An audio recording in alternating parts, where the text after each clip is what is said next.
Vous vous rappelez qu'on fait ce chemin ensemble sur les relations d'alliance et on va continuer ce matin à avancer dans ce chemin. Et en fait, Laurent, tu disais on n'a pas eu le temps de trop se concerter, etc. Mais c'était vraiment ça va être dans le même esprit que de ce qu'on a vécu ce matin. Et je pense que c'est une vraie continuité de ce que Dieu nous dit en ce moment et de ce qu'on a vécu ce matin, de ce qu'on a vécu dimanche dernier, et dans la continuité de ce que Dieu nous fait vivre aussi tous ces temps. Les mardis soirs aussi, moi je n'y suis pas tout le temps, mais je sais ce qui s'y dit et je suis aussi par le fil rouge. Et cette transformation de nos cœurs que Dieu est en train de pointer du doigt en disant mais continuez à avoir vos cœurs transformés, et ben c'est quelque chose qui doit aussi fonctionner dans l'Alliance et c'est ce qu'on va voir aujourd'hui. Avant d'avancer, je voulais juste reprendre un petit peu les points qu'on a vus ensemble jusque-là. Alors, vous vous rappelez, Claire avait enseigné une fois sur ce sujet-là. Moi, j'avais déjà fait aussi 2 enseignements que vous pouvez retrouver si vous ne les avez pas entendus et que vous voulez revenir en arrière. Vous pouvez retourner sur YouTube et puis vous pouvez retrouver ces enseignements. Dieu est un Dieu de relation. Il l'est de par lui-même déjà parce que c'est le Père, le Fils, le Saint-Esprit en un. 3 en un, c'est sa nature. Cette relation, c'est sa nature. Et c'est une relation d'amour parfait. Et cet amour parfait, il n'a pas décidé de le garder pour lui, il a décidé de l'étendre à l'humanité. Ça, c'est un premier point important qu'on avait pu dire avant et que je voulais rappeler. Au travers de cette relation et de cette alliance que Dieu nous donne, il nous amène à être enracinés dans son amour, à être fondés dans cet amour parfait, pour que nous puissions grandir dans notre foi. Le fait qu'on soit enraciné dans notre amour, ça crée une identité en nous. Suivez les cours sur la foi du royaume. Ça crée une identité en nous. Et cette identité, le fait de se savoir aimer, eh ben, ça fait qu'on commence à pouvoir croire que Dieu peut faire des choses. Et c'est ça qui fait grandir notre foi. Qu'est-ce qu'on avait dit d'autre ? Ça amène aussi la possibilité de pouvoir faire confiance à Dieu. Et que Dieu puisse nous faire confiance. Il est grand Dieu quand même de vouloir nous faire confiance quand on sait tous les manquements qu'on peut avoir, mais nous en tout cas on sait qu'on peut lui faire confiance en toutes choses et que lui ne faillira jamais. On le chante bien assez souvent, mais c'est aussi écrit dans sa parole. Il y a une vraie confiance qu'on peut avoir en Dieu, dans cette alliance que Dieu nous propose, et une confiance que si on lui demande quelque chose qui est selon sa volonté, il va l'accomplir en son temps, dans sa façon à lui, qui n'est pas forcément notre façon de voir les choses, mais il va l'accomplir. Alors, c'est vraiment une relation de confiance mutuelle. Ensuite, c'était une relation remplie de bienveillance. Ce n'est pas forcément l'image qu'on a dans ce monde, mais la relation qu'on peut avoir avec Dieu, dans cette alliance qu'il nous a offert, on peut dire ça, cette relation, elle est remplie de bienveillance, de bonté, elle est exempte absolument de tout jugement. Il n'y a pas de jugement, il n'y a pas de culpabilisation de sa part. Il nous voit au travers du sang de Jésus, et il nous voit purs, saints, sanctifiés, et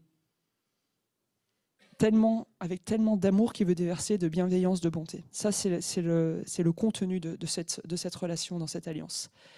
Et en plus, par grâce, sans qu'on ait rien à faire, sans qu'on ait rien à prouver ou à justifier ou à mériter, il a décidé de nous adopter comme ses enfants. Et donc, au travers de cette alliance, c'était un esprit d'adoption. On en avait parlé aussi les fois précédentes.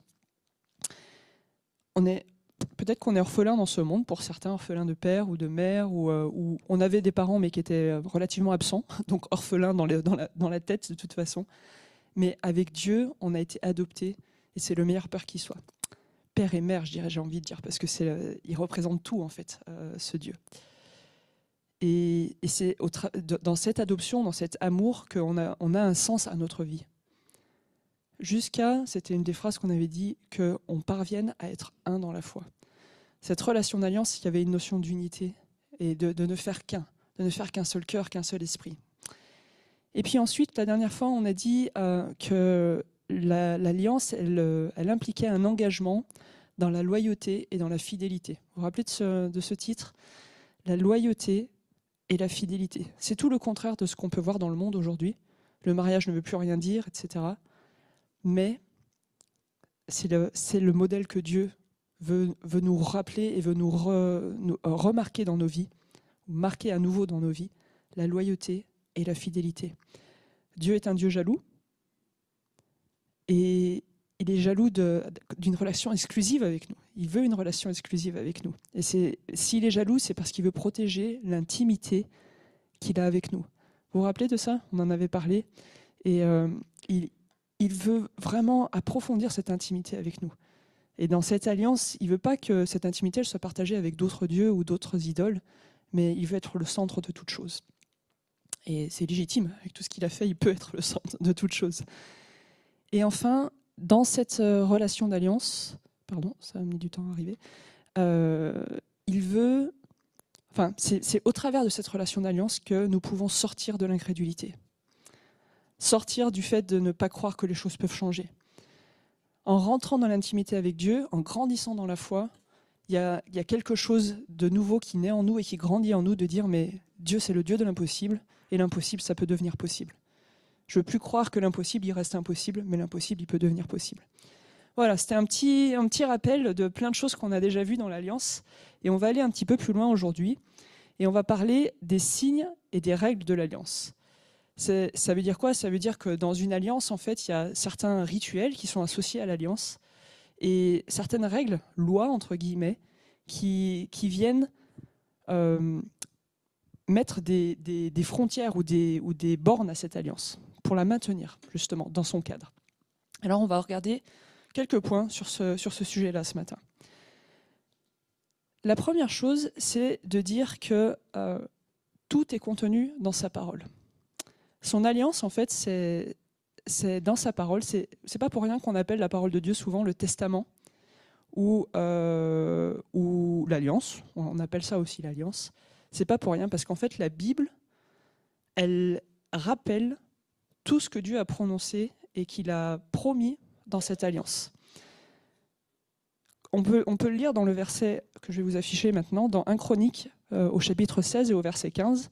Peut-être que vous avez d'autres traductions, mais en tout cas, là, c'est la traduction que je vous mets. « Souvenez-vous toujours de son alliance, de la parole instituée pour 1000 générations. » Souvenez-vous toujours de cette alliance. La Bible, elle est là pour qu'on n'oublie pas le contenu de son alliance. C'est bien de parler du mot alliance, mais qu'est-ce qu'il y a dans son alliance? Quelles sont les promesses que Dieu a incluses dans son alliance? Et ça, c'est dans sa parole. Quand on lit les psaumes le matin, quand on arrive le dimanche matin avant la célébration, c'est un rappel, beaucoup des psaumes. Alors tous les psaumes ne sont pas faits comme ça, mais beaucoup des psaumes, ça rappelle qui est Dieu. Et qui est Dieu? C'est le contenu de ses promesses pour nous.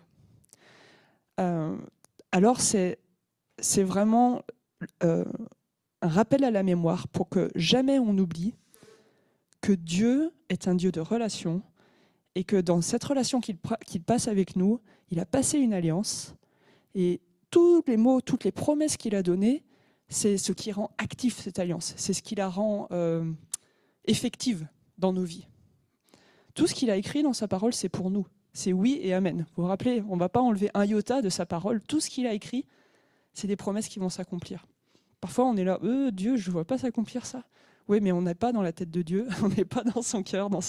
On disait Dieu est bien différent de ce qu'on pense. C'est ce que tu disais juste en terminant la louange ce matin, Laurent, en disant le mot kadosh, c'est pas seulement saint, ça veut dire aussi différent. Dieu est tellement différent de ce qu'on pense, mais pour autant, ce qu'il a dit, il l'accomplira, et on doit en être certain. Ce qu'il a dit, c'est les promesses liées à son alliance, et il l'accomplira. Alors ne l'oublions pas. C'est pour ça que c'est écrit. Ça a été écrit pour pas qu'on oublie son alliance. Comme vous écririez un testament auprès du notaire pour dire « moi je veux ça, je veux ça, je veux ça ». Dieu, il a écrit son testament en disant « j'ai prévu ça pour mes bien-aimés, pour mes enfants. Ça, ça, ça et ça. J'ai prévu de leur donner les nations, j'ai prévu… » Toutes ces promesses, on pourrait en lister et on essaiera de le faire un petit peu plus tard, mais c'est une alliance, en plus, on l'a lu, mais qui est constante, ça veut dire qu'elle ne change pas, qui est permanente. Pour 1000 générations, on en a pour un petit moment, on va dire. Ça fait beaucoup, beaucoup, beaucoup. Je ne sais pas combien ça fait d'années, 1000 générations. 40 000 ans, me dit Laurent. Alors oui, je ne sais pas combien, c'est peut-être 20 ans plutôt une génération, c'est peut-être 20. Non, parce que quand à 20 ans, tu produis une nouvelle génération, donc on va dire, allez, 20, 25 ans, bon, peu importe, ça fait 25 000 ans, on a de quoi, on y est toujours dedans, d'accord? On est toujours dans cette alliance permanente. Et c'est une alliance qui vraiment nous permet d'avoir un cadre de stabilité. On peut se fier à Dieu. On parlait de confiance au début, mais pourquoi on peut faire confiance à Dieu? Parce que c'est quelque chose d'immuable, c'est quelque chose qui ne changera jamais. Ce qui est écrit dans sa parole, ça a été écrit une fois pour toutes, et Dieu nous parle sur cette parole et rajoute des promesses et nous explique qu'est-ce que ça veut dire derrière, mais c'est quelque chose de stable qui ne changera pas et qui va résister à l'usure du temps. Parce que pour 1000 générations, encore une fois, on a le temps d'en reparler dans 15 000 ans, dans 20 000 ans, on ne sera plus là, mais voilà. C'est l'alliance, quand elle a été conclue, elle ne s'est pas arrêtée aux deux personnes qui l'ont conclue, on va dire aller entre Abraham et Dieu. Ça ne s'est pas arrêté là. C'est valable au-delà dans toutes les générations qui ont suivi. Donc ça n'est pas applicable seulement aux deux parties qui ont signé l'alliance, entre guillemets, mais ça s'étend jusqu'à nous. Alors, parlons un petit peu des signes maintenant qui nous montrent cette alliance. Et en fait, on pourrait penser à plusieurs signes qui rappellent cette alliance, mais on va parler de ce qu'on vient de faire juste avant cet enseignement, qui était la communion. Il y a des signes qui nous rappellent et qui nous rappellent à la mémoire l'alliance qu'on a avec Dieu, cette relation d'alliance qu'on a avec Dieu. Le pain et le vin, donc on sait tous, ça représente le corps et le sang de Jésus. Et c'est un rappel de quoi, le pain et le vin?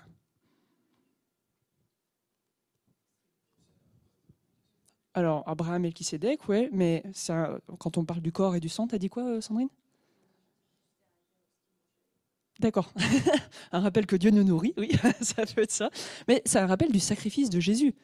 C'est un rappel de l'œuvre de salut, de l'œuvre de rédemption que Jésus a fait à la croix.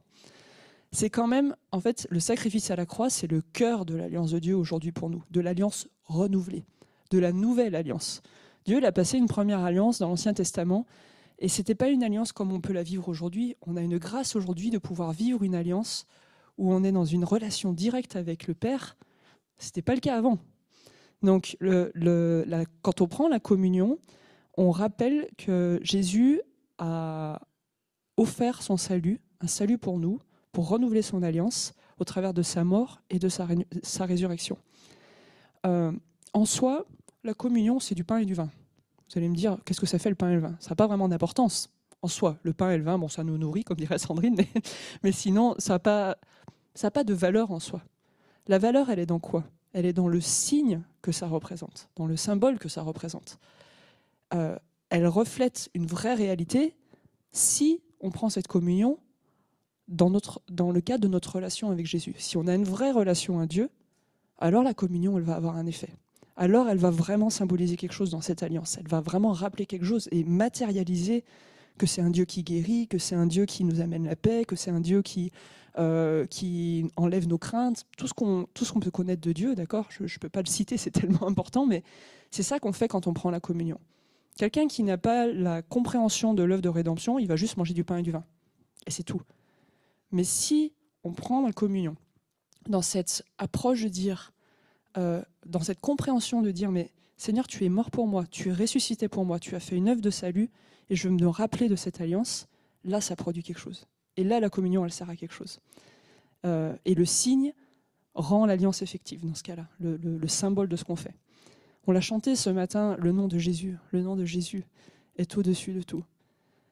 Vous savez, on priait pour les musulmans ce matin parce que c'est un jour particulier.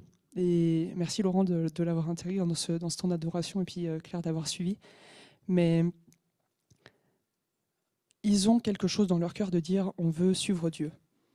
Il leur manque quoi? Jésus.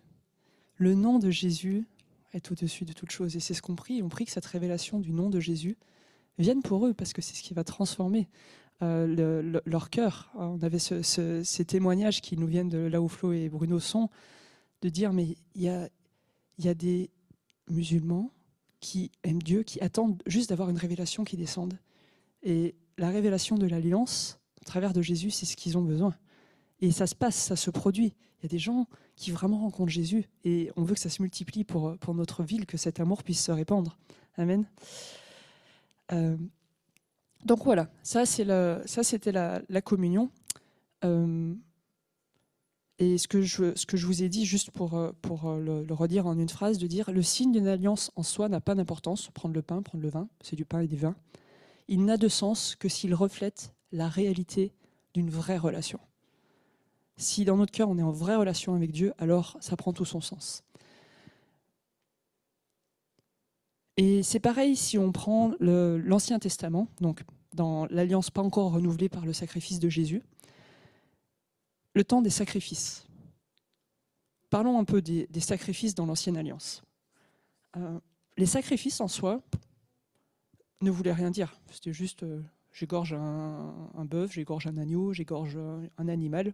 Ils le faisaient tout le temps pour pouvoir manger. D'accord ? C'était pas un acte en soi qui était divin ou qui était miraculeux.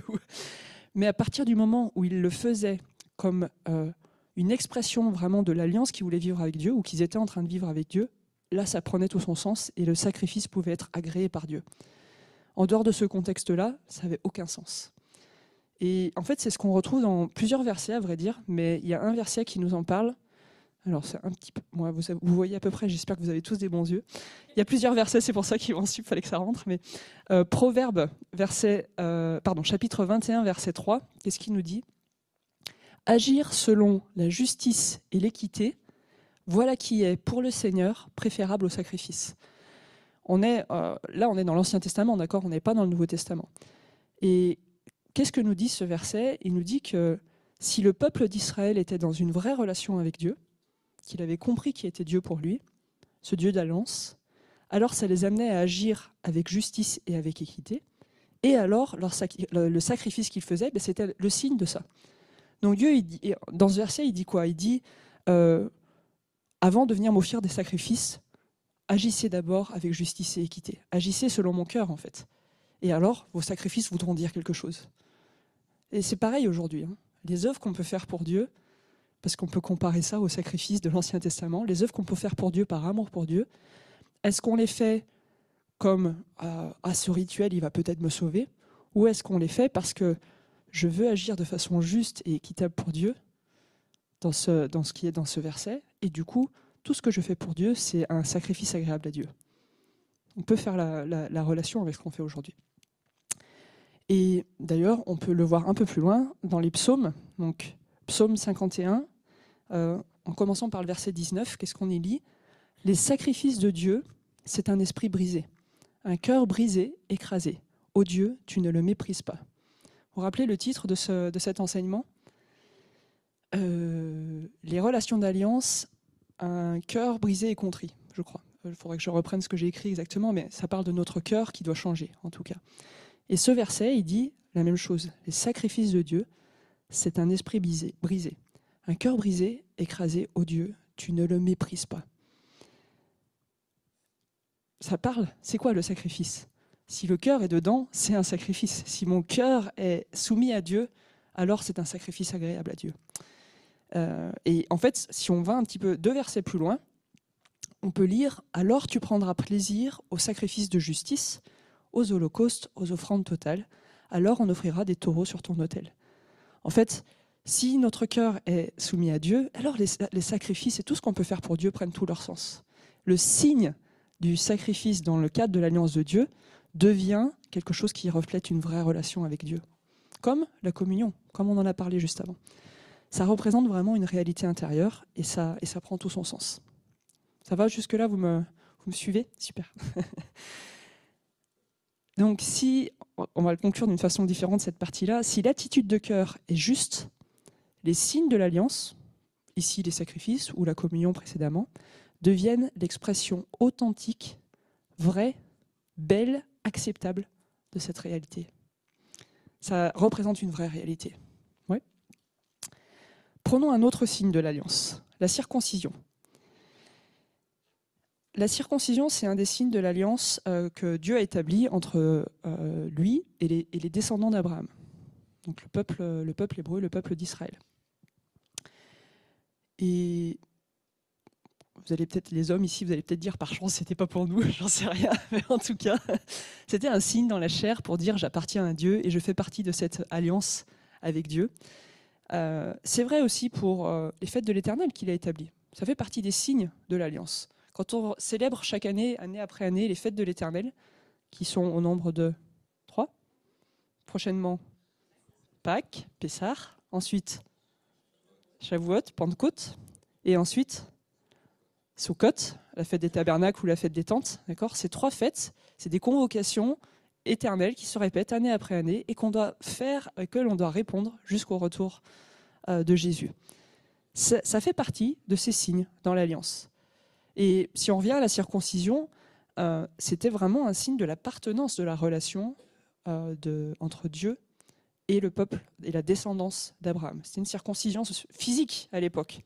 Alors vous allez dire, ouais, bon, heureusement, on n'a plus besoin de ça. De quoi on a besoin, nous, aujourd'hui ? On a besoin d'une circoncision du cœur.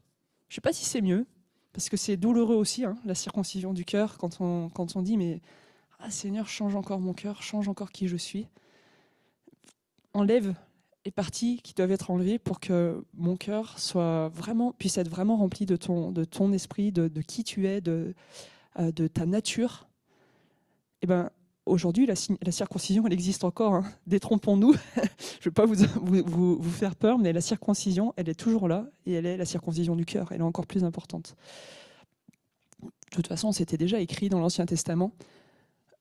Vous circoncirez donc votre cœur, et vous ne vous montrerez plus rétifs. Il parlait déjà de la circoncision du cœur. Ce n'était pas qu'une circoncision physique, c'était un signe déjà de la circoncision du cœur. Donc ça s'applique encore pour nous. Même Paul en parle dans Romains, au chapitre 2 et au verset 29, qu'est-ce qu'il nous dit ? Est vraiment juif celui qu'il est dans le secret. Donc pas celui qui le montre par l'apparence ou par les rituels ou les rites qui étaient établis, mais celui qui vit une vraie relation avec Dieu. Sa circoncision, c'est celle du cœur, qui relève non pas de la lettre, mais de l'esprit. Donc ça remet vraiment la circoncision là où elle doit être dans l'alliance, et c'est une circoncision du cœur. Pas facile de continuer à dire à Dieu, mais change encore mon cœur. Des fois, on en a marre, des fois, on a envie de dire j'ai plus envie de changer, Seigneur, c'est difficile. J'ai plus envie de faire l'effort d'essayer de changer mon caractère ou en tout cas de te laisser m'aider à changer mon caractère parce qu'on a besoin de Dieu. Mais la circoncision du cœur, c'est pas une fois pour toutes. C'est quelque chose qu'on doit resoumettre à Dieu encore et peut-être encore plus. Alors non, j'allais dire encore plus, non. Je l'ai vécu quand j'étais célibataire, je le vis en étant femme mariée. C'est une circoncision différente parce qu'on a affaire à des situations différentes. Mais sans cette circoncision, c'est pas possible. On a vraiment besoin que Dieu prenne la place dans notre cœur. Que lui prenne le contrôle et le lead pour que ça fonctionne. Donc depuis tout le temps, ce signe physique de la circoncision, ça représentait la consécration du cœur. Ça n'a jamais été instauré finalement comme un rite qui pourrait remplacer la sincérité du cœur. Ça ne peut pas remplacer la sincérité du cœur. La circoncision, c'est un signe de la sincérité du cœur. Ça doit être dans ce sens-là. Bon, j'ai une vraie relation avec Dieu, j'ai un cœur sincère pour Dieu, alors je suis circoncis. C'est pas, alors je suis circoncis, du coup ça me donne ma relation à Dieu. Encore une fois, on ne mérite rien dans cette relation d'alliance. C'est Dieu qui l'a passé avec nous.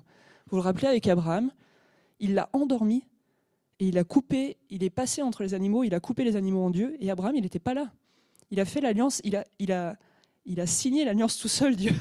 Ça veut dire qu'il tient cette alliance pour nous. On n'a rien à faire pour la mériter. On l'a juste obtenue par grâce, et encore plus avec le sacrifice de Jésus. La seule chose qu'on doit faire, c'est de dire « Oui, Seigneur, je veux te consacrer mon cœur. » Et que ce cœur soit circoncis. Donc, attention de ne pas basculer entre... J'ai compris qu'il y avait des signes qui me montraient que je suis dans l'alliance, la communion, la circoncision physique pour le peuple juif, faire les fêtes de l'Éternel. Ok, j'ai compris ça. Attention de ne pas basculer en disant je vais faire ces rites et je suis sauvé. Je vais faire ces rites et donc je suis dans l'alliance. Non, c'est pas ça.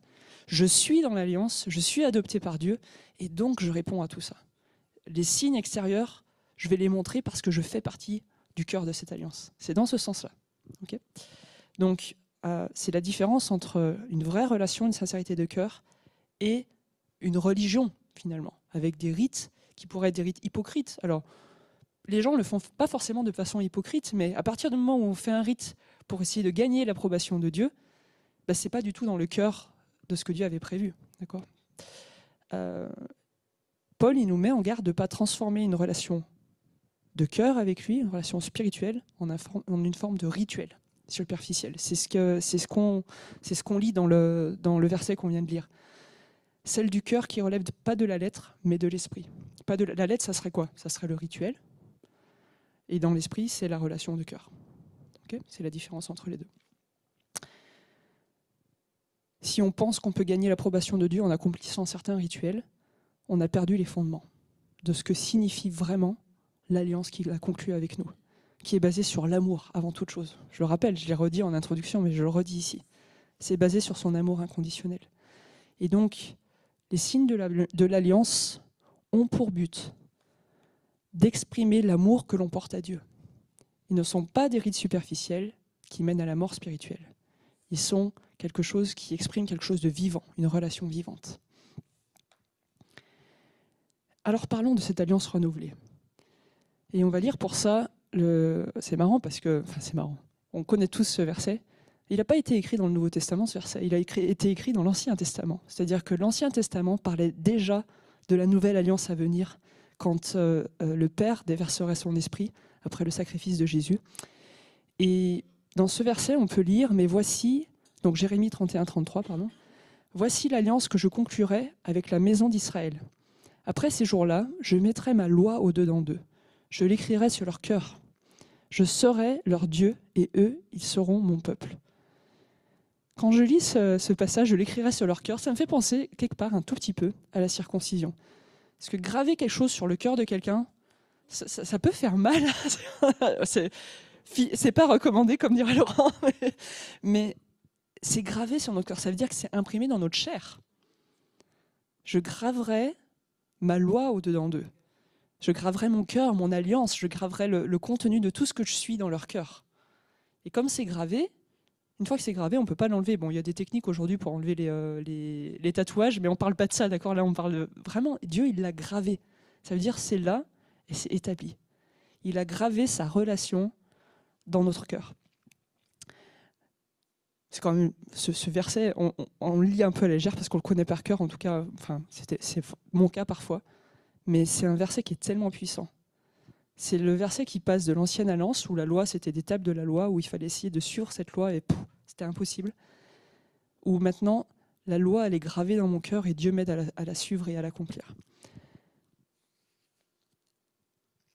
Ça me fait rebondir aussi au témoignage qu'on a eu la semaine dernière d'Emmanuel, qui nous disait que vraiment son cœur avait été renouvelé, et que ce renouvellement lui avait amené la paix, et qu'elle était passée du cœur de Marthe au cœur de Marie. Vous vous rappelez, elle a dit plein d'autres choses, hein, mais c'est deux petits points que j'ai relevés. Un cœur renouvelé qui était rempli de paix, et passé d'un cœur de Marthe, et on pourrait comparer quelque part Marthe au rituel, le faire, au cœur de Marie, qui était dans la relation et dans l'adoration, et c'était la première chose qui comptait.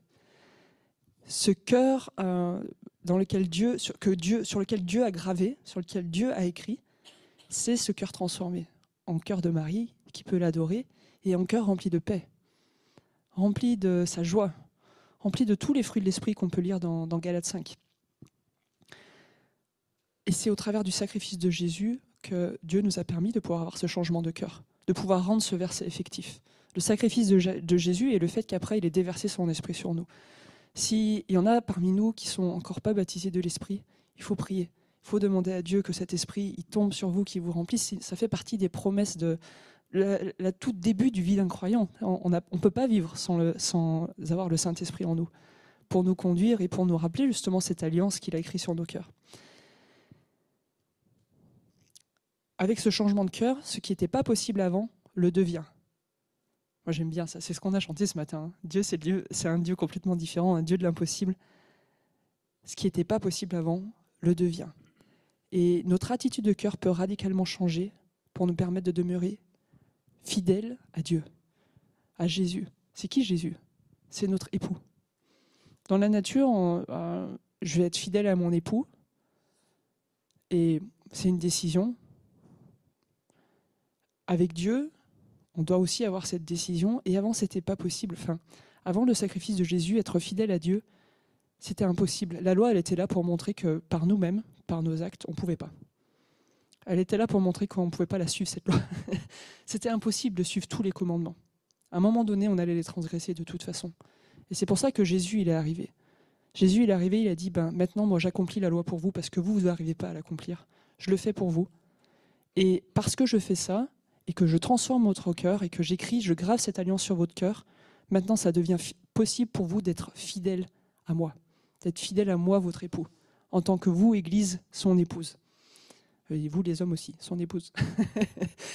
Maintenant, c'est possible d'être fidèle à Dieu parce que Dieu a changé notre cœur.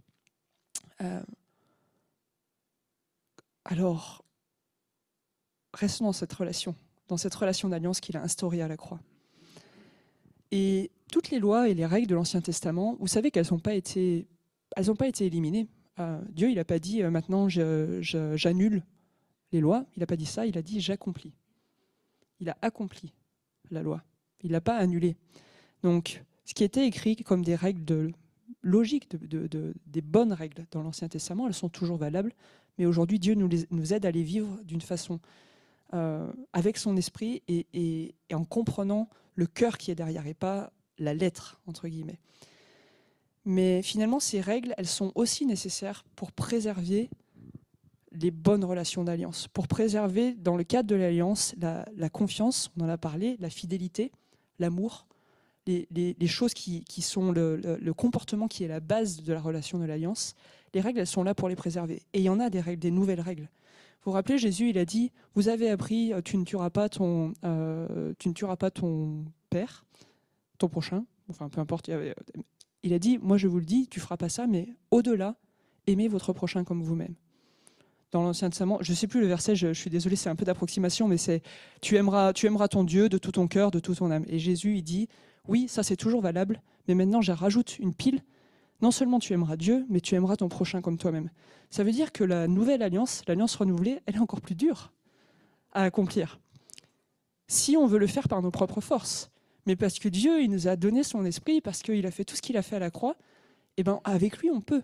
Avec lui, c'est rendu possible parce qu'il change notre cœur, il nous propose de changer notre cœur si on lui dit oui. Et la question de ce matin, c'est est-ce qu'on va accepter de dire oui, mon cœur doit être circoncis encore, et je veux encore que mon cœur soit changé et transformé. Donc, il y a des choses qui doivent vraiment maintenir cette alliance et on va finir ce message avec cette notion de dire dans toute relation d'alliance, la base c'est l'amour. On l'a dit en introduction et c'est vrai aujourd'hui. Et je vais prendre l'exemple d'un couple. Il y a des choses implicites et explicites qu'on fait pour que la bonne relation, elle continue.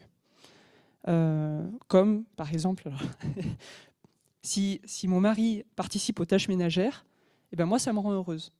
C'est bête, hein, mais je suis contente de ne pas le faire toute seule. Si lui, il est en train de bricoler, j'en sais rien, ses avions d'aéromodélisme, eh ben, implicitement, il est content si je peux passer un peu du temps avec lui, l'aider. Et ce n'est pas des règles qu'on a signées au moment de se marier. Ce n'est pas des règles écrites, c'est des règles implicites, mais qui font qu'il y a une bonne entente et qu'on peut dérouler comme ça la relation d'alliance dans le cadre du mariage. Eh ben, c'est pareil avec Dieu. Pour autant, ces règles, si par exemple, ce que je viens de dire, il participe aux tâches ménagères et tout ça, mais qu'un jour il décide d'aller voir une autre femme, il ne le fera pas, hein, je sais, mais non, mais ben, ça ne tient plus. Il pourra bien faire toutes les tâches ménagères qu'il peut. Si la relation de base, si la règle de base qui était de dire on ne rompra pas l'amour est rompue, ça ne tiendra plus. Et ben, c'est pareil avec Dieu. On peut faire toutes les œuvres qu'on veut, on peut répondre à toutes les lois qu'on veut, si notre fidélité à Dieu ou si le fait de l'aimer lui et pas quelqu'un d'autre, c'est rompu, c'est difficile que la confiance elle soit rétablie. Alors, la différence entre Dieu et nous, c'est que Dieu pardonne à l'infini, et nous, même si on est censé pardonner 77 fois 7 fois, c'est plus compliqué. On a aussi cette possibilité de le faire, bien sûr. C'est même un commandement que Dieu nous donne, mais Dieu le fait par défaut à partir du moment où on se repent. Et ça, c'est la bonne nouvelle. On se trompera toujours, mais on aura toujours la repentance à notre disposition de dire, mais Seigneur, je me suis encore planté, je me suis encore trompé, et là, je ne parle pas de tromper son mari ou autre, je me suis trompé dans le sens où j'ai encore failli à ce que tu me demandais, j'ai failli dans mon comportement hier, j'ai failli dans ma réaction, dans mes paroles, j'ai failli envers mes enfants parce que je n'ai pas fait ce qu'il fallait. Et bien, à partir du moment où je reconnais ça devant Dieu, je t'en demande pardon, et la relation, elle est remise, et l'alliance, elle se poursuit. Mais voilà, c'est bien de dire qu'il y a des règles dans l'alliance, et que avec Dieu, on peut se réconcilier. C'est plus difficile charnellement. Quand dans les familles, il y a des gens qui sont en conflit, on en connaît un petit peu, nous, de notre côté. C'est pas facile. C'est pas facile que les relations se remettent.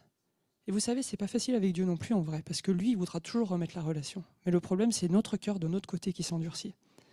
Si notre cœur commence à s'endurcir, on ne veut plus vivre cette relation. Et je prie qu'aucun d'entre nous ici, nous n'ayons un cœur qui s'endurcit. Mais au contraire, que nous ayons un cœur souple, un cœur ramolli, pour continuer d'accepter que Dieu fasse son travail en nous. Et que jamais cette alliance et ce lien d'intimité ne soit brisé. Qu'il y ait toujours une réconciliation possible avec Dieu. Et en suivant les règles qu'il nous a données dans le Nouveau Testament, ça sera possible. Ça ne sera possible que par la repentance, comme je viens de le dire et je vais le redire encore. Et ça va être bon. Suivre ce que Dieu nous a donné, ça va être bon pour notre relation avec lui. D'ailleurs, c'est Paul, il le redit à Timothée dans 1 Timothée chapitre 1, verset 8, il dit « Nous savons bien que la loi est bonne, pourvu qu'on en fasse un usage légitime. » La loi, elle est bonne, les règles, elles sont bonnes, quand on les a comprises par l'Esprit. Et on n'est pas exempt de règles. Je ne sais pas, qu'est-ce que vous auriez comme exemple dans le Nouveau Testament de règles ou de commandements que Jésus nous a laissés? J'en ai donné un, mais qu'est-ce que vous auriez en tête? Il y en a plein. Prier notre Père, s'aimer les uns les autres, j'ai entendu. Bénir nos ennemis. Ça n'existait pas dans l'Ancien Testament. Dans l'Ancien Testament, c'était œil pour œil, dent pour dent. La Nouvelle Alliance, c'est on te frappe sur une joue, tends l'autre joue. Top. Ça fait partie des règles de cette relation d'alliance. Jésus a été voir ce qui était impur. C'était complètement interdit dans l'Ancien Testament. C'est des nouvelles règles qui sont rajoutées. D'aller voir les pécheurs, d'aller à leur contact pour amener le royaume de Dieu, de prêcher la bonne nouvelle, de guérir les malades, de chasser les démons. Ça n'existait pas tout ça dans l'Ancien Testament. C'est des lois et des règles que Dieu a établies comme des signes aussi que son royaume il vit au travers de nous dans cette alliance, qui s'exprime au travers de nous et qui s'établit. Les signes de l'alliance comme les miracles et les guérisons, moi j'en veux, hein. Oui, c'est bien, on en veut, mais vous avez vu ce que ça implique. Ça implique que nos cœurs ils soient circoncis, ça implique qu'on continue de dire « mais Seigneur, continue à changer nos vies ». On pourrait en citer plein d'autres d'exemples comme ça. Mais en tout cas, obéir à ce que Jésus nous demande, ce n'est pas en contradiction, bien au contraire, d'avoir reçu le salut par grâce. Le salut, on l'a reçu par grâce, oui. Mais vivre le salut, le vivre de façon effective et active, et que ça puisse rentrer en action, que ça puisse produire du fruit, ben, y a des conditions pour ça, il y a des règles pour ça. Et ces règles, elles sont bonnes parce qu'elles sont là pour éviter que l'alliance soit brisée. Elles sont là pour approfondir notre intimité avec lui. Alors, juste pour conclure, je voulais dire ces quelques points. L'alliance, et il ne faut pas qu'on oublie, d'accord? Ces points, c'est important. Commençons par le début. L'alliance, ça commence par, et je parle de l'alliance renouvelée, la nouvelle alliance. Elle commence par le sang. Elle commence par le salut de Jésus, le fait qu'il ait donné sa vie à la croix pour nous, pour que nous, on puisse bénéficier de sa vie éternelle, sa vie pour toujours. Il est notre sauveur. En fait, ça commence par un acte de rédemption, un acte de salut. Ça, c'est la base de l'alliance. C'était pareil avec les Hébreux, hein, en vrai. Hein. Le peuple juif, il a été sauvé par Dieu, il a été mis à part, il a traversé plein de choses pour 1001 raisons, mais c'était un peuple choisi, le peuple de l'alliance. Donc, on a été secourus et sauvés, et c'était par grâce, parce que c'était gratuit. Il nous a proposé gratuitement cette relation avec lui. L'alliance, elle est gratuite. Cette relation d'amour, c'est l'objectif, c'est le cœur même de toute l'histoire de la création. Quand Dieu nous a créés, il nous a créés parce qu'il voulait avoir une relation avec nous. Parce qu'il se sentait trop tout seul, hein, lui tout seul, le Père, le Fils, le Saint-Esprit. Et il a dit, mais cet amour dont on déborde, qui a tellement... j'ai besoin de l'humanité pour pouvoir le vivre avec lui, avec elle, pardon, et avec chacun d'entre nous. Il a décidé de déverser son amour, c'était son objectif. Et alors, une fois nous créés, eh ben, il y a des paroles et il y a des serments qui ont été donnés et qui ont déterminé la nature de la relation qu'il voulait avoir avec nous. toutes les promesses qui sont contenues dans sa parole, c'est ce qu'on a dit au début. Tout son testament, tout ce qui est écrit dans la Bible, toutes ces promesses, ça détermine la nature de cette relation et de cette alliance. Donc ça a été écrit. Et ensuite, il a établi des signes visibles pour rappeler cette alliance. On n'a pas parlé de l'arc-en-ciel, mais l'arc-en-ciel, ça fait partie des signes, il l'a dit. Ceci est un signe de mon alliance avec vous après le déluge. Je place un signe dans les cieux, l'arc-en-ciel. Le baptême, c'est quoi le baptême ? Tu plonges dans l'eau, tu le fais tous les jours quand tu prends ta douche, d'accord ? Ou quand tu prends ton bain. Donc, en soi, c'est de l'eau, tu mets dans l'eau et super, tu te laves, mais c'est pas ça le baptême. Le baptême, c'est un signe du fait que ma vie ancienne est ensevelie sous l'eau et que je ressors de l'eau et c'est une nouvelle vie. Et pour ceux qui ne sont pas baptisés, posez-vous la question aussi. Ça fait partie des signes obligatoires, quelque part, d'expression du fait que je veux vivre cette relation avec Dieu. Donc, les signes visibles, la communion, le baptême, la repentance. La repentance, ça en fait partie. C'est un des signes visibles de l'alliance. Si je me repens, c'est que je suis dans cette alliance. Et en plus des signes, des règles ou des lois ou des termes qui expriment les attentes de chaque partie. Alors, franchement, nous, on n'a pas grand-chose à revendiquer, à vrai dire, parce que Dieu, il a déjà tellement prévu tout, ce dont on avait besoin, que la seule chose qu'on peut revendiquer, c'est de dire, Dieu, merci. Il a tout fait, il a tout donné. Donc, c'est bipartite, oui et non, dans le sens où c'est lui qui revendique des choses pour nous. D'accord ? Et nous, on peut juste être au bénéfice de tout ça. Mais c'est ces termes qui vont assurer l'harmonie dans notre relation avec lui, ces règles, ces lois. Et de cette loi, de ces règles, vont en découler, on n'en a pas parlé aujourd'hui, mais c'est la suite des choses, ils vont en découler des bénédictions, et ces bénédictions, elles nous encouragent à la fidélité, et ils vont en découler des malédictions si on rompt les règles. Des choses, Dieu les veut pas, Dieu n'a pas envie de tout ça, mais si je désobéis un moment à Dieu, et de façon consciente ou pas d'ailleurs, qu'est-ce qui se passe ? J'ouvre des portes au royaume des ténèbres, au diable, pour qu'il ait le droit de frapper ma vie. Je mets ma vie entre les mains du bourreau, c'est ce qui est écrit dans une des paraboles dans le Nouveau Testament. Si tu pardonnes pas, tu places ta vie dans les mains du bourreau. C'est un exemple, mais si tu te mets en colère, alors que c'est écrit dans la Bible que tu ne dois pas te coucher sur ta colère et que tu te couches, tu t'endors et que tu es en colère, tu pèches, tu ouvres une porte au diable. Et là, en fait, malheureusement, Dieu, il ne peut pas déverser ses bénédictions parce qu'on n'est plus dans le cadre de son alliance. On a brisé les règles de son alliance. Et du coup, c'est les malédictions qui vont suivre parce que le diable a une porte d'entrée et a des droits sur nos vies ou a des droits par nos parents. Et ça, c'est toutes les malédictions générationnelles. C'est une réalité qui est là si on sort du cadre de son alliance. Il faut en avoir conscience et c'est facile, entre guillemets, de dire je sors de ces malédictions-là en étant délivré, en se repentant, tout ce qui va bien pour ça. Et pour re-rentrer dans le cercle des bénédictions, pour 1000 générations. Ça, c'est ce qu'on veut tous vivre. Tout ce qu'on trouve dans les Écritures vont former l'image de ce que cette merveilleuse alliance que Dieu a conclue pour nous. Et je trouve ça merveilleux.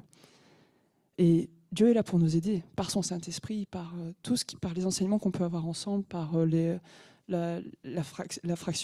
partage du pain et du vin, par la prière, par les enseignements, par la relation dans la communion fraternelle. Il est là pour nous construire et pour nous faire avancer dans cette alliance. Quelle richesse il a mis à notre portée pour ça. Et voilà.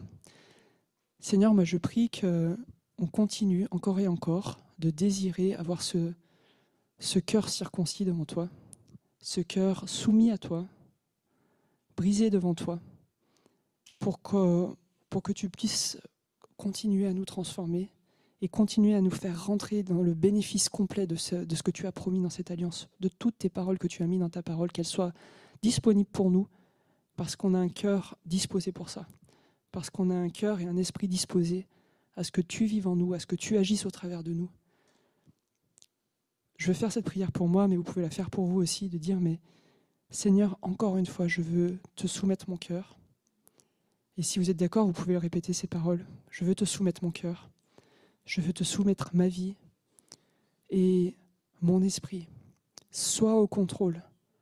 Transforme encore, circoncis encore les parties de mon âme, de mon être qui sont charnelles, qui ne sont pas sous toi.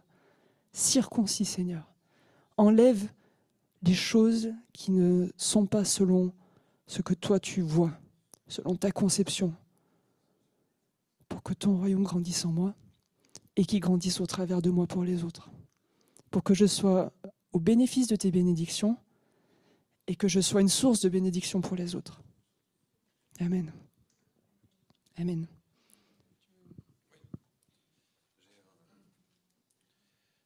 J'ai un chapitre à vous soumettre pour que vous puissiez méditer sur ça cette semaine, ce week-end. Oui, c'est fini le week-end.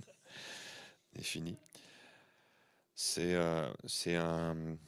Quand je suis rentré de Toronto, il y a un chapitre vraiment d'Ézéchiel ça a été une révélation de ce que Virginie vient d'enseigner. J'ai grandi dans Jeunesse en Mission quand j'étais jeune adulte. J'ai grandi dans l'église quand j'étais enfant. J'ai été enseigné dans l'école du dimanche que j'ai suivie quand j'ai donné ma vie à Jésus à 9 ans. J'ai été baptisé à 12 ans. J'ai rencontré le Saint-Esprit cette même année-là. C'est pas parce qu'on a fait toutes ces étapes que notre cœur est vraiment donné au Seigneur. Et même encore aujourd'hui, même encore ce matin, dans ce que Virginie partage, je sens qu'en moi, il y a des choses qui ne sont pas offertes encore au Seigneur. Et quand je suis rentré de Toronto, c'était en 1995, j'étais chez mes grands-parents, je sais pas, je me rappelle plus pourquoi j'étais chez mes grands-parents, mais j'étais chez mes grands-parents paternels. Et j'arrêtais pas je passais beaucoup de temps à lire ce chapitre en boucle d'Ézéchiel 36, et ça... Voilà, j'ai même écrit un chant que j'ai complètement oublié comment on chante aujourd'hui, mais le premier chant que j'ai écrit, c'était sur ça, c'était sur Ézéchiel 36. Tout est long, mais à partir du verset 25 jusqu'à la fin, c'est pas trop long, donc je vais vous le lire, et que ça puisse aussi être quelque chose qui vous accompagne cette semaine, ce texte. Dans cette compréhension que c'est Dieu qui tient l'alliance. Quand il écrit Ézéchiel 36, il reproche à Israël ses manquements, ses péchés, son éloignement, sa tiédeur. Combien Dieu peut nous le reprocher à nous aussi quand même. Mais il nous aime, mais il aime Israël. Hein. Mais parfois il est comme un père. Voyons, ça va pas. Reviens, ce que tu fais ne va pas, reviens. Et il dit, il est dur avec Israël. Je vous lis le verset 21 qui est difficile pour Israël. Alors j'ai eu égard à ma sainte personne que la communauté d'Israël a profané parmi les peuples chez qui elle s'est rendue. Oh. Seigneur, c'est dur comme mot ça. Oh. Israël, quand elle a été en exil, a profané mon nom. C'est pourquoi dit à la communauté d'Israël, voici ce que dit le Seigneur l'Éternel, si je vais intervenir, ce n'est pas à cause de vous que je le fais. Et dans l'Alliance, il y a cette notion-là. Ce n'est pas à cause de moi, Seigneur, que tu vas faire les choses. Ce n'est pas parce que je prie beaucoup, parce que je suis bien, parce que je viens au culte le dimanche matin. Ce n'est pas à cause de ce que je fais que tu vas faire les choses, Seigneur. Ce n'est pas à cause de vous que je vais intervenir, dit l'Éternel. Si je vais intervenir, c'est par égard pour moi-même, moi qui suis saint, et que vous avez profané parmi les peuples chez lesquels vous êtes allés. Et dans le mot saint, ayez cette perception de, pas uniquement saint, pas péché, mais saint, pas compris, pas révélé. Moi qui ne suis pas compris par vous, moi qui ne me suis pas encore révélé pleinement à vous, moi qui n'ai pas encore envoyé mon Fils. Dans Ézéchiel 36, il y a déjà la révélation, je crois, christique. Dans le mot sainteté, il y a plus que ce que nous y mettons. Et ça, faut vraiment, je prie vraiment que ça se révèle. Le plan de Dieu est un plan que nous ne pouvons pas comprendre comme ça, mais lui, il l'a déjà écrit il y a des milliers d'années. Enfin, c'est peut-être pas des milliers d'années, ça, des centaines d'années. Hein. Il a déjà écrit qu'il avait déjà, dans le péché d'Israël, il avait déjà une façon de nous racheter, de nous ramener. Et c'est ce que j'aime après, c'est le verset 25. Je répandrai sur vous une eau pure afin que vous deveniez purs. Je vous purifierai de toutes vos souillures et de toutes vos idoles. Et c'est le verset Je vous donnerai un cœur nouveau et je mettrai en vous un esprit nouveau. J'enlèverai de votre être votre cœur de pierre et je vous donnerai un cœur de chair. Et dans cette circoncision du cœur, alors qu'on est encore dans le message de l'ancienne alliance, il y a déjà cette révélation de Christ qui vient enlever notre cœur qui est mort, notre cœur de pierre, pour mettre en nous son cœur à lui, son cœur de chair qui est vivant. Et que ça puisse être déjà tellement plein d'espoir de voir que dans Ézéchiel 36, Jésus est déjà écrit, pas de la même façon que ce qu'on attend, pas comme on a l'habitude de le voir, mais Jésus est déjà écrit dans Ézéchiel 36. L'esprit nouveau, le cœur nouveau, en moi. Méditez sur ça cette semaine. Il est en toi. Et c'est ce cœur de chair qui prend le dessus sur la vieille nature. Le cœur de pierre que lui, on ne veut plus voir, mais qui est quand même encore un peu là par moment et qu'il faut bien mettre de côté. Et j'ai bien aimé quand tu disais à la fin qui apporte bénédiction ou malédiction. Parce que juste après, je mettrai en vous mon propre esprit et je ferai de vous des gens qui vivent selon mes lois. Oh, tu as parlé des règles. Il y a des règles dans l'Alliance. Selon non, je me suis perdu. Retrouvons-nous. Selon mes lois et qui obéissent à mes commandements pour les appliquer. Et après, c'est les promesses de Dieu, les bénédictions qui viennent. Vous demeurerez dans le pays que j'ai donné à vos ancêtres. Vous serez mon peuple et moi je serai votre Dieu. Je vous délivrerai de toutes vos impuretés. Amen, Seigneur. Merci, Jésus. Je commanderai au blé de pousser. Ah, ça veut dire que tu vas avoir une récolte. Si le blé pousse, tu vas pouvoir le moissonner. Je le ferai abonder et je ne... Ouais, c'est ça. Je le ferai... J'ai du mal aujourd'hui. Je le ferai abonder et je ne vous enverrai plus la famine. Dieu rompt les malédictions sur nous. Je multiplierai les fruits des arbres et les productions des champs. C'était la bonne journée, Jeff, pour prier ça aujourd'hui. C'est pour te dire, toutes choses sont dirigées par Dieu. Parfois même, quand on vient, on dit, j'ai quelque chose sur le cœur. C'est écrit dans Ézéchiel 36 qu'on lit maintenant. Je multiplierai les fruits des arbres et les productions des champs. Je bénirai ce qui t'appartient. Pour que jamais plus, moi j'aime ça, là. Jamais plus. Ça veut dire pas l'an prochain, pas l'année d'après, pas encore. C'est fini. Pour que jamais plus les autres peuples ne se moquent de vous parce que vous souffrez de la famine. Et Dieu nous nourrit spirituellement. Il nous nourrit aussi matériellement, terrestrement, c'est pas très français, mais matériellement. Il nous nourrit aussi pour que nous sommes sa gloire. Tu es sa gloire. Là où tu es dans ton travail, avec tes enfants, ta famille, tes collègues, tu es sa gloire. Tu n'es pas appelé à être celui dont on se moque. Tu es appelé à être celui dont on va dire, mais qui est ce grand Dieu qui te donne sa faveur? Parce que ça se voit que tu as la faveur de Dieu sur toi. Et que nous ayons le courage de dire que c'est l'Éternel qui est Kadosh, qui n'est pas comme tu penses, qui est différent de ce que tu crois, qui est différent de la religion que peut-être Moi, j'étais avec un collègue vendredi en voiture. J'ai emmené un collègue au stand de tir, un collègue de prof de sport qui était curieux de voir ce que c'était que le tir olympique. Je l'ai emmené voir. Il me dit, mais t'es pas comme tout le monde, toi, tu sais. J'ai fait Seigneur, Seigneur. Et j'ai pas osé. Et j'ai pas osé. Parce que c'est un collègue de boulot. Seigneur, enlève la timidité et la tiédeur de ma vie. Parce que c'est des occasions comme ça qu'il faut saisir. Où il faut dire, ah oui, ouais, c'est vrai, je suis différent parce qu'il y a Jésus en moi. Et c'est ça que, Seigneur, et quand je vous disais ce matin, j'ai encore des choses dans mon cœur. Je sais, le Saint-Esprit met le doigt, là. On est nul n'est arrivé au bout de sa course. Ni moi, ni personne. Mais il faut qu'on ait cette envie que le Seigneur fasse en nous. Ça doit brûler. Parce que, je vais vous dire, ça se voit qu'on est différent. Ça se voit qu'on n'est pas comme tout le monde. Ça se voit que la gloire de Dieu est sur toi. Ça se voit qu'il a mis sa faveur sur ta vie. Ça se voit qu'il a décidé de te bénir. Ça se voit. Maintenant, il faut glorifier Dieu au travers de ça. Il faut arriver à glorifier le Seigneur de ça, que le monde puisse le voir. Je crois que c'est vachement important. Je ne vais pas tout lire la suite. Mais ça. Alors les peuples qui auront subsisté autour de vous reconnaîtront que c'est moi, l'Éternel, qui ai rebâti ce qui était démoli et replanté ce qui était dévasté. Moi, l'Éternel, je l'ai promis et je le réaliserai. Et dans ta vie cette semaine, dans tous les actes manqués, comme celui que j'ai manqué vendredi, mais Dieu va redonner, il va rebâtir, il va reconstruire, il va remettre en place des occasions pour que je puisse glorifier Dieu de ce qu'il est en moi, de ce qu'il est sur moi.